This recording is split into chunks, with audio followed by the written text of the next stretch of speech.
Acteur majeur des travaux subaquatiques et du génie immergé, la société Satif est spécialisée dans plusieurs métiers alliant une multitude de compétences. Pour opérer dans des liquides chimiques dangereux, les scaphandriers de Satif sont équipés afin de garantir leur sécurité et leur efficacité. C'est du liquide de centrale d'épuration, donc d'une usine de produits chimiques. Donc c'est vrai que c'est assez corrosif puisque ça bouffe l'aluminium. Tout ce qui n'est pas inox ne tient pas le coup. C'est pourquoi les vêtements et casques respiratoires sont adaptés pour mener à bien les opérations sans mettre en danger la santé des plongeurs. Pour les personnes qui sont en surface, éviter le contact avec le liquide, donc on porte des gants. Là, comme vous avez pu voir, on a des lunettes qui nous évitent d'avoir des projections dans les yeux. On rince efficacement tout le matériel quand il sort du liquide.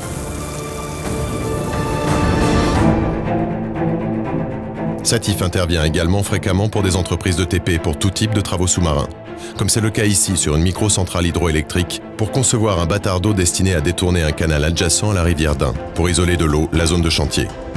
Aujourd'hui, j'ai plongé donc dans un canal qui permet d'alimenter une microcentrale électrique.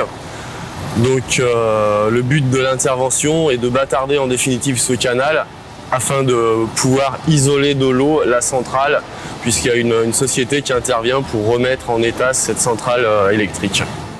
Ainsi, l'équipe de Satif peut travailler conjointement avec l'entreprise mandataire des travaux afin qu'ils puissent effectuer leur chantier en toute sécurité. Le but de la manœuvre, c'est de créer une structure pyramidale avec des gabions. Donc c'est les sacs de pierre qu'on vous a montré tout à l'heure. Et on va être amené, maintenant que la structure est hors d'eau, à pouvoir l'étancher à l'aide d'une bâche. Lorsqu'il s'agit de diagnostiquer l'état d'un puits, une caméra amphibie est utilisée et manipulée à distance par l'hydrogéologue de Satif. L'hydrogéologue, en fait, est le spécialiste, le scientifique, qui travaille sur les problématiques liées aux eaux souterraines. Grâce à cette caméra couleur à tête orientable, étanche à 100 bars de pression, l'hydrogéologue va pouvoir expertiser l'état d'un ouvrage afin de préconiser un programme d'entretien ou de réhabilitation.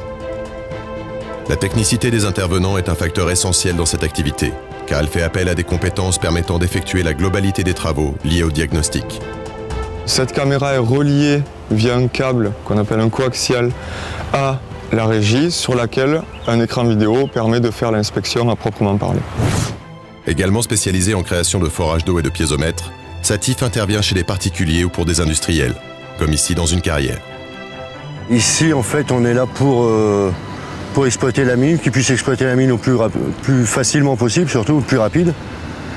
Et nous, on creuse ici aujourd'hui à 4 mètres pour qu'ils puissent dynamiter tout simplement le terrain, quoi. Le principe utilisé correspond à la nature des terrains de la région. Pour cela, le département géoforage de Satif accompagne ses clients pour optimiser l'ouvrage et son exploitation. Plus on envoie d'air, moins la machine force et plus on tape, quoi. Parce qu'en fait, c'est un système de marteau-piqueur qui tourne. Donc l'air est vachement important, quoi.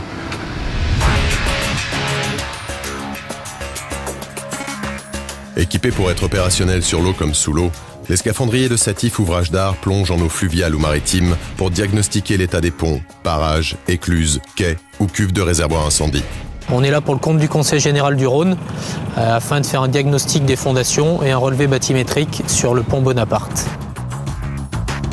L'équipe de Satif Ouvrages d'Art utilise tout d'abord un sondeur multifaisceau qui envoie des ondes au fond de l'eau afin de connaître la profondeur exacte du fleuve. C'est une bathymétrie. L'étape suivante consiste à plonger pour diagnostiquer l'état des fondations de l'ouvrage. Le scaphandrier inspecteur réalise alors des plans qui seront remis à son bureau d'études qui établira le rapport final destiné à son client.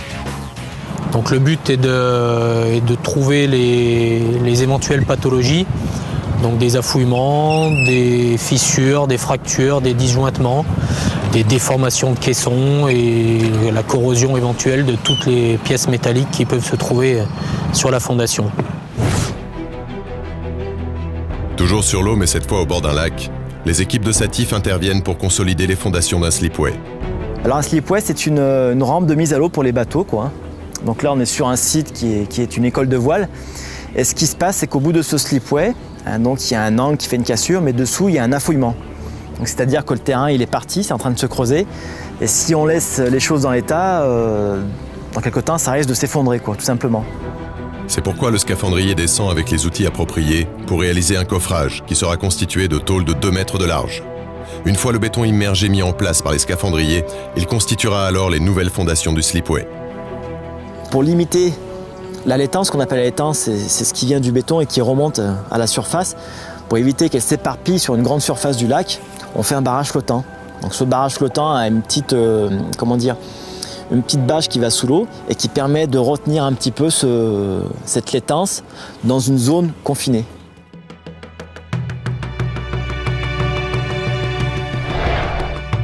Depuis 2005, Satif est titulaire du marché cadre EDF lié aux travaux hyperbares et peut donc intervenir dans toute la France, comme ici, sur un barrage hydroélectrique. On est sur une installation EDF qui a des exigences en termes de travaux hyperbares, à savoir que sur chaque installation EDF, on est obligé de mettre une potence pour la mise à l'eau du plongeur, qui est donc fixée en tête de l'ouvrage et qui nous permet de mettre à l'eau le plongeur et de le récupérer en cas de problème. L'opération consiste à mettre en place un bâtard d'eau formé d'aiguilles de 12 mètres de long et à les imbriquer les unes dans les autres. Pour la réussite du chantier, l'équipe de Satif doit travailler dans la plus grande précision. Surtout au niveau des premières aiguilles, on est obligé de respecter une tolérance proche du millimètre au niveau de l'enfilage des aiguilles, parce que le bâtard d'eau va être conceptionné avec 101 aiguilles mises bout à bout jusqu'à l'autre rive. Et si on se trouve à la fin du bâtard d'eau avec un écart supérieur à 6 ou 7 cm, il faudra reprendre l'ensemble du bâtard d'eau pour tomber exactement à la bonne cote arrivant en rive gauche. Donc c'est vraiment du travail de précision que le scaphandrier doit gérer à la fois en bas et les hommes de surface en haut pour qu'on ait le même écart en haut et en bas. Comme sur chaque chantier, la bonne application de la législation des travaux hyperbares reste une des priorités de Satif. Cela passe notamment par un respect draconien du protocole de sécurité. Comme sur l'ensemble de nos chantiers, on est obligé de respecter la législation des travaux hyperbares. Nous sommes donc constitués de 3 scaphandriers classe 2 mention A sur le chantier. Et chacun des rôles est bien défini, à savoir qu'on a un chef d'opération hyperbar, on a le scaphandrier immergé qui est à son poste de travail, et on a le scaphandrier secours qui doit être prêt à intervenir dans les plus brefs délais si le scaphandrier principal avait un problème quelconque. Les équipes de Satif sont opérationnelles sur l'ensemble du territoire national ainsi qu'à l'étranger. Mobiles et réactives, elles peuvent répondre à toutes les situations d'urgence dans les conditions les plus extrêmes.